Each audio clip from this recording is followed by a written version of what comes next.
Hi friends, my name is Miss Sykes and this is Amelia, and I am a Title I reading teacher in Central Ohio. Today we're going to be learning about digraphs, okay?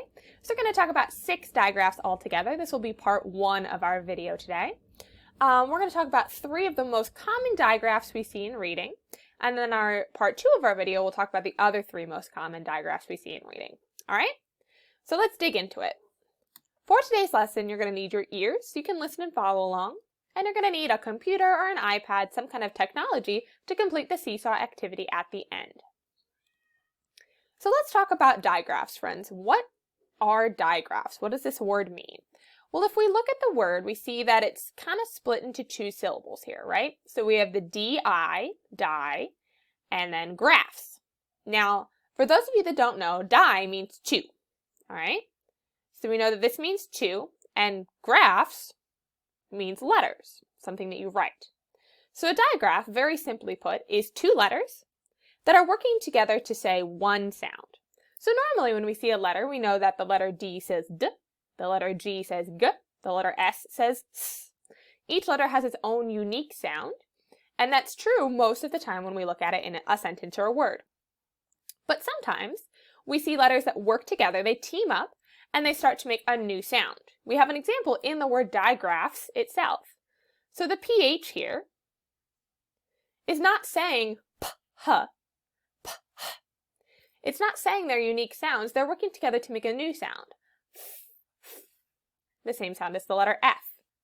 The rest of this word, d, I, g, a, f, s, sounds out pretty much like you would expect it to. But the PH is working together because it is a digraph. It's 2 letters that are making one sound. All right, so we have some pretty common digraphs that we see in reading. There's a lot of digraphs out there, but we're going to cover some of the most basic and common ones today. The first one is CH. Now, you've seen this in writing before. You've heard it said before. CH says ch, ch, ch. Another very common digraph is SH, as in SH, SH. We also have TH. You see TH in a lot of common sight words like the, that, their, they, and them. TH says th. It will also say th. So TH has 2 sounds, 2 different ways that it can be pronounced. And you just kind of have to look at the word and try them to see which one makes the most sense. We also have WH, which says w. WH makes the same sound as W. They both say w. PH, which we already talked about, which says f, the same sound as F. And we also have CK. Now CK, if we think about each one of those letters by itself, we know that C says k, and we know that K says k. Together, they also say k. So CK is kind of an easy one to remember. We just have to remember that we only say the k sound once instead of twice. So if you look at all of our digraphs together here, we notice that a lot of them have the letter H as the second letter, and most of those digraphs come at the beginning or in the middle of a word. There are some exceptions. You'll see these at the end sometimes as well. But for today's purposes, we're going to be looking at these digraphs at the beginning of a word so you always know where I'm looking. CK, on the other hand, almost always goes at the end. The rest of these, they can go kind of different places in the word. CK almost always goes at the end or in the middle of the word. You won't ever see it at the beginning. All right, so today we're going to be focusing on those first 3 digraphs.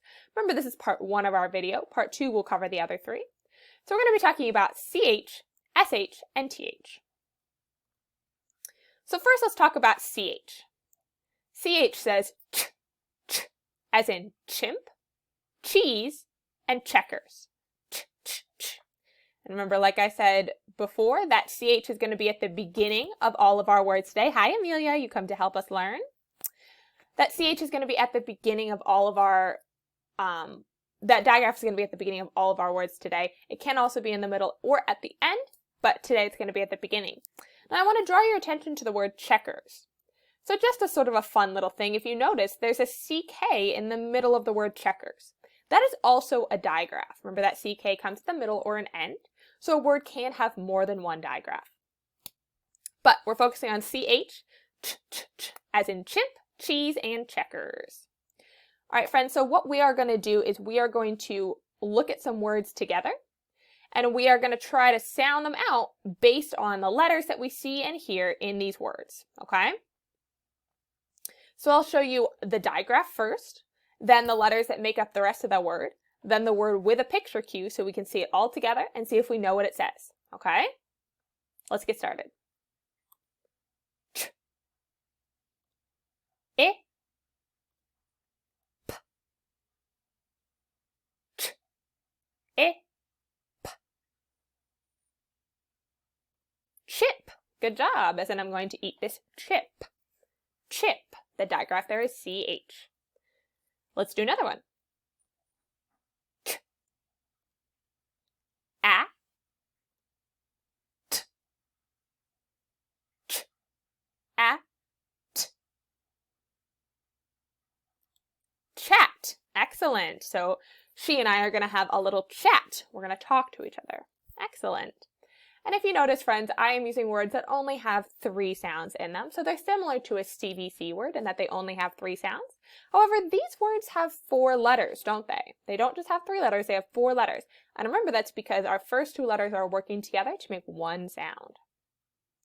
You can see digraphs in words of all lengths and number of sounds and syllables, but we're just looking at the little ones today. Ch, g, ch, g. Chug, nice, like a train. Chugga, chugga, chugga, chugga, choo choo. Nice job. All right, so let's look at SH. SH says sh, sh, sh. SH, sh, sh, sh. It says sh as in shrug, shirt, or shelf.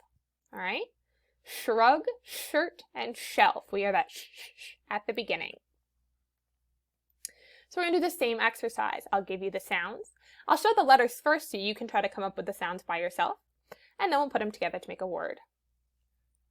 Sh,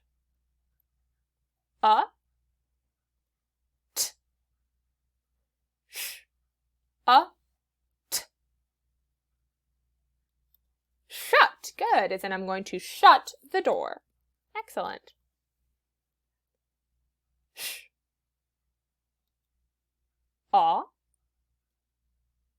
p, sh, p. Shop. Good job, as I'm going to go shop for some groceries. Excellent. Let's do one more SH. Sh, d, sh, d. Shed. Nice job. So I'm going to go back out to the back, check the shed for a shovel. Shovel is another SH word. Good. All right, and then we have TH, friends. Remember that TH can make 2 different sounds. It can say v or th. We call that voiced and unvoiced, okay? So that's sort of just the technical terms for it. All it means is with one, we're using our voice box to help make the sound, and the other one, we're just using air. So to say v, we have to be making some noise with our voice box and with our mouth. But when we say th, all we have to do is blow that air. However, your mouth shape doesn't change. It stays the same, that tongue between the teeth. V. So we have th as in 3. That would be the unvoiced th. Thread, also unvoiced. And thief. So all 3 of those are the unvoiced th, but we'll see some that are voiced here in our examples.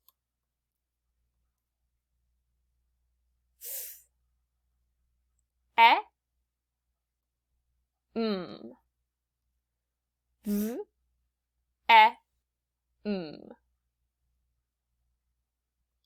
Them. Nice job. So that group of people over there, them. Very nice. Let's do another one. V,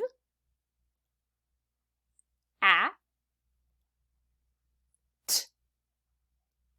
V, t. That. Good job. As in, that is my favorite color. Good. Let's do one more th. V, I,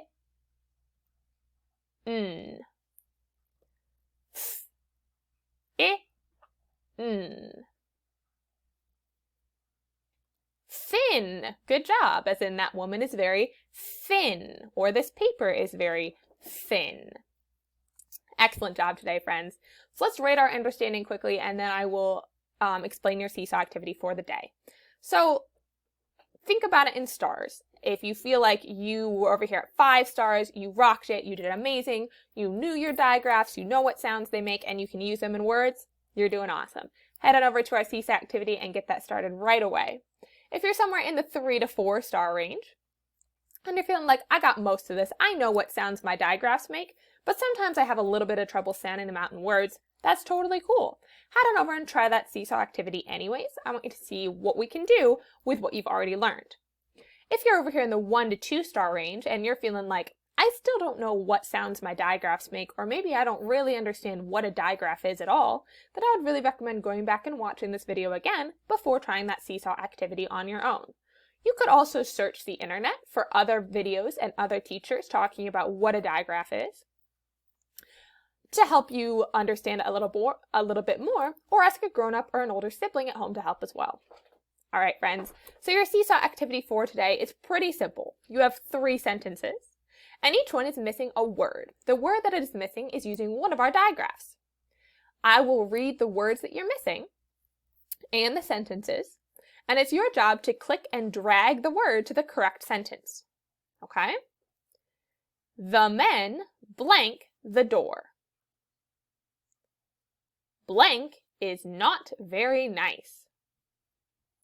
Did you eat the blank? And your choices here are chip, that, and shut. Chip, that, shut. Okay? Awesome job today, friends. You did an amazing job as always. Rock on, my superstars, and I will see you all next time. Bye!